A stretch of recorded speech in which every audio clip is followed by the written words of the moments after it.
Hi, everybody, and welcome to the Sweet Georgia channel. Now, there is nothing quite like turning a single strand of yarn into a cozy custom fit pair of socks. And for years, I knit socks by hand using one big long circular knitting needle and magic loop. Then a couple of years ago, I acquired this gorgeous Erlbacher Speedster circular sock knitting machine and quickly jumped into the rabbit hole of learning how to crank socks on the machine. I started off by cranking tubes from my sock yarn, trying to figure out the settings on my machine and figure out how it worked. And then I quickly got into working heels and toes directly on the machine. Now, these are all techniques that I teach in my brand new course on the School of SweetGeorgia, and it's called Circular Sock Machine Foundations. But what if you're not feeling ready to work heels and toes on your circular sock machine? One of the very first things that you can do is find your favorite settings on your CSM and then crank one big long tube with your sock yarn. And then you can work an afterthought heel by hand.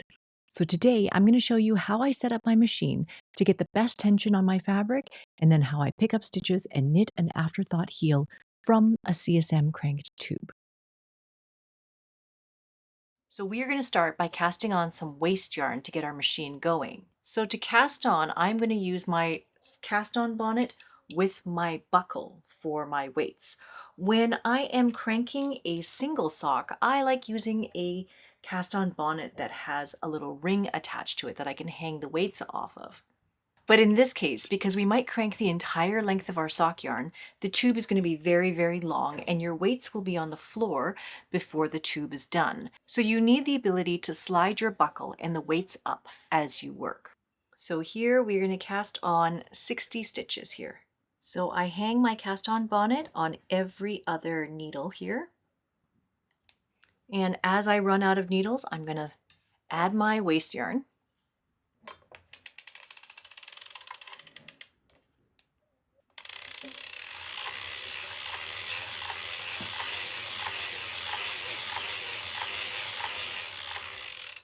Right, so now let's switch to our yarn that we're going to use. I'm going to add my buckle to the bottom of the sock bonnet.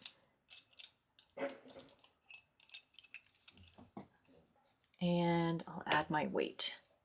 So this is the skein of yarn that I'm going to use. I have it wound into a ball and I'm going to work from the outside of the ball. I'm just going to have this sitting sort of in a yarn bowl, and I'm going to work from the outside of the ball for this yarn. Now, ideally, what you would like to be able to do is crank a little bit of a test or a swatch with the yarn that you're going to use. And so for me, I have quite a bit of Tough Love sock extras lying around. So this is a Sweet Georgia Tough Love sock. I have a bunch of these little tiny balls of yarn, and I'm going to crank a little bit of this leftover Tough Love sock just to find the best settings on my machine. And now the goal is to get the stitches to stay perfectly at the top of the cylinder and not having them ride up the needles at all. So we're going to test with this little bit of yarn here.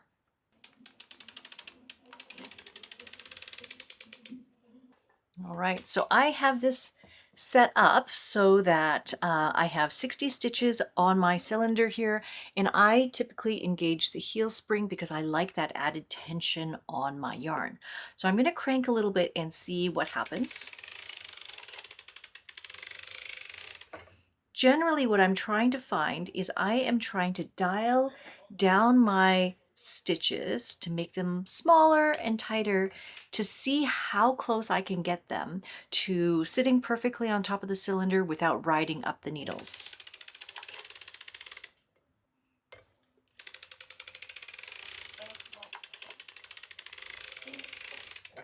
I'm going to dial it down a little bit more.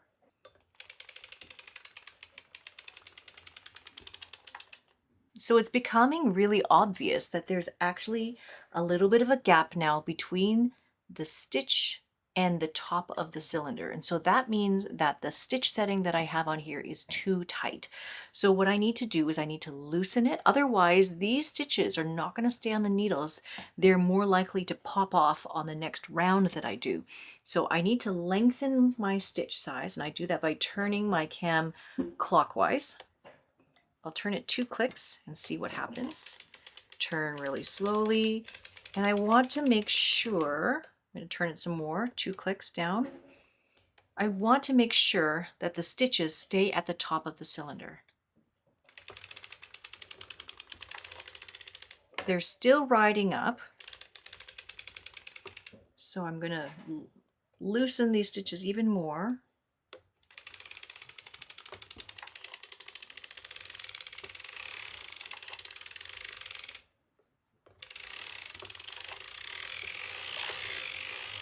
All right, so I've found a great setting for my machine with this particular cylinder, with this particular yarn, with the heel spring engaged. And so you can see that the stitches are sitting right at the base of the cylinder with the weight that I have. So this is the setting that I'm going to use to crank my entire tube.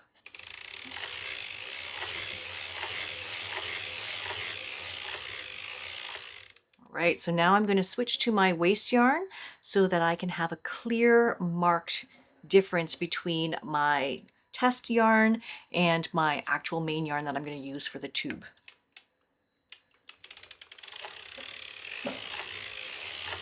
Now we have the entire skein of yarn that we are going to crank into a tube using those same settings. So the idea is that you want just enough weight on here so that way the stitches can stay down on the cylinder, and now you can just crank away. Now the reason why you would want to wind your yarn onto a cone is so that way you can prevent any tension inconsistencies. But if we just try to make sure that the yarn is unraveling from around the ball evenly and not causing any sort of tension issues with the yarn being trapped underneath the ball, then I think we're going to be okay. Now you might notice that the weights are getting close to the floor, and so all I need to do is I'm going to lift it up. Then I can slide my buckle up the tube and then reposition my weight.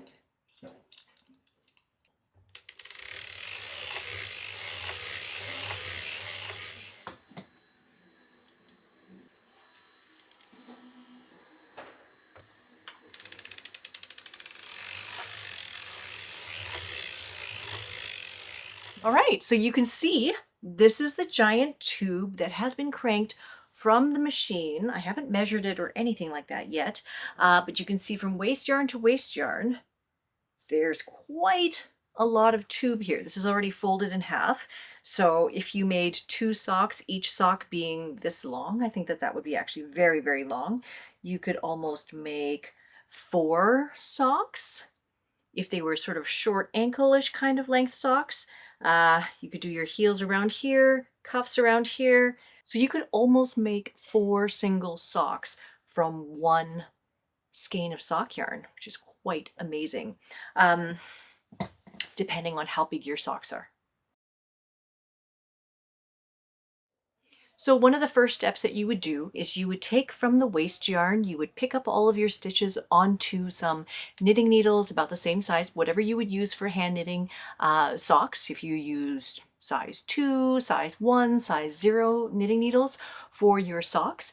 And then using a contrasting yarn, you could knit your toes. So you would knit your contrasting toes, and basically you pick up all of the stitches all the way around, and then you decrease every other row on each side of your socks. So front and back, left and right. So it's actually making 4 decreases per decrease round. And you do that every other round until you get to about a third of the stitches left. And then you would graft those live stitches closed for your toe. Then what you want to do is then you want to measure down to figure out where your afterthought heel is going to go. So typically you might take from the top of the toe, measure all the way down to where your heel is going to be, and you can compare that by looking at the length of the foot of the person who's going to wear the sock. So just say it's your sock, you measure your foot, and then the length from your toe to your heel for your foot, you subtract about roughly 2 inches or so, and then that is where you would mark for your afterthought heel. All right, so we can finish off our socks now. So this is my big, long, giant tube, and the first thing I'll need to do is I'm going to remove my sock bonnet. So we'll just get rid of some of this waste yarn. All right, so we're removing the sock bonnet, getting rid of that one. So looking at my sock here, the first thing I'm going to do is I am going to work my toe. So in order to do a contrasting toe, I'm going to look at my row of stitches here, and I'm going to pick up the right leg. I'm going to pick up the right leg of every knit stitch. So you can see I'm looking at for a little V shape in the knitting. So looking for that little V shape and then picking up the right leg. So I'm going to go across all the way around, picking up the right leg. All right, so that's half of the stitches picked up. I'm going to go to the other side.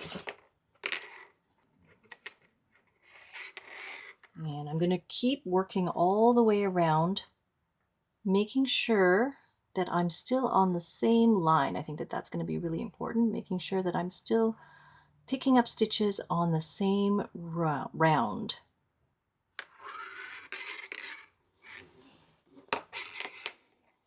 All right, so now that all of my stitches have been picked up onto one big long circular needle, I'm going to remove the waste yarn here.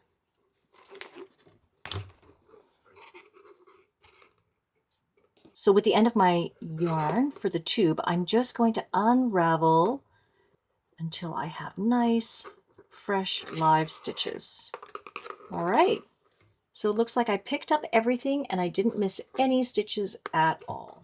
So this is 60 stitches around, so I'm going to count 30, 10, 30, and then separate out for the front and the back. So with all of our stitches picked up, 30 stitches on the front and 30 stitches on the back needle, we are ready to work our toe. So we can just use a contrasting color, say pick any color you want, contrasting color yarn to work a toe. And basically you would knit all the way around and then you would have a decrease round. And to do a decrease round, you would decrease once on the right hand side on the front, once on the left hand side on the front, and then on the back side of your foot, you would also do a decrease on this side and a decrease on this side. And you will decrease every other round until you end up with about 1/3 of your stitches left. And then you just graft those two sets of stitches from the live needles and you can close your toe like that. So the next thing that we need to do is to work our afterthought heel. So if your toe is worked on this side, you'll pick up stitches over here for your afterthought heel. So the distance between here to the end of your toe is basically the length of your foot less about 2 inches or so. So what we need to do to work the afterthought heel and pick up stitches to do the afterthought heel is we need to look down this column of stitches from the top of your toe. Look down, down, down, down, follow this column all the way down to the measurement that is the length of your foot less 2 inches or so. So let's just pretend that we're going to work our afterthought heel here. This is basically looking down the column from the first stitch to this stitch, and this is the stitch that we are going to start picking up at.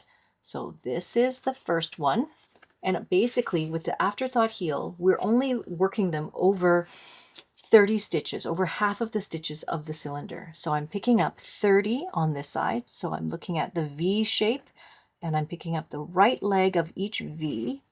So 1, 2. So I'm picking up the right leg of each V on this row. So 1, 2, 3, 4, 5, and 30. Okay. All right, so you can see we've picked up 30 stitches on the top of my tube here, and I'm going to push my needle all the way through. This is my big long circular needle. Push it all the way through, and I'm going to have the other needle come through here. Okay, so that is one side done. Then I'm going to look down, not the row just below it, but the row after that. So I'm going to leave a row in between the two and continue to pick up from left to right across the tube. And again, I'm picking up all of the right hand legs of the V shape of this knit stitch. Okay. Okay, so I'm going to work across and pick up the right leg of every stitch. So you can see I've picked up 30 stitches from right to left, and then I'm picking them up from left to right. Again, 30 stitches this way. And I'm leaving a row in between my two needles. All right. So we have our stitches picked up on the two needles. And now what we need to do is we actually need to cut the yarn in between those two rows. Now, I don't know about you, but these are the scissors that I have right now to work with. And so I don't feel comfortable going in there with these scissors and just cutting right through that line. So what I'm going to do is I'm going to look at that row that is in between those two rows that I've picked up. And I'm going to pick up one strand of yarn, identify the strand of yarn that I'm going to cut. Okay, that looks like a good one. I should really just get smaller scissors, but I don't have any on hand. So we're going to cut that yarn there. You can see we've cut the yarn in between, and then what we're going to do is we're going to pick out that row. So working across, I'm going to pick all of that yarn out from in between here. And we are going to remove these stitches. It's a little bit scary, I know. So basically the goal here is that we're creating an opening in here. We have all of our live stitches on 2 needles, and we're creating an opening, and then we're going to knit the heel out of this opening here. So that's basically the last stitch there. I don't want to unravel any more because then I'm going to create a hole at the side of my heel. So I'm going to leave that end here, and then I'm going to pick across the other end here. And then these tails I'm going to weave in later when the heels are done. All right, so with all of those stitches removed, now you can actually knit your afterthought heel with your contrasting color or whichever yarn you're wanting to use. I'm going to join on with my contrasting color here. Okay, so that is the first 30 stitches. And then, because I work magic loop, I'm just going to pull my needle on the other side back into place. So now I'm going to work the back half of my heel. I'll pull this needle forward and continue on. So we've worked one round all the way around with the contrasting color, and so now all we have to work is the decrease round. So to work the decrease round, I knit the first stitch. This one is big and floppy because I've just joined on with the contrasting color and tighten that up. And then I knit one stitch, and then I'm going to decrease. I'm going to do a left leaning decrease. So that is a slip, slip, and then a knit. So I slip, slip, and then I knit those two together. And that produces a left leaning decrease. Then I'm going to knit across the row.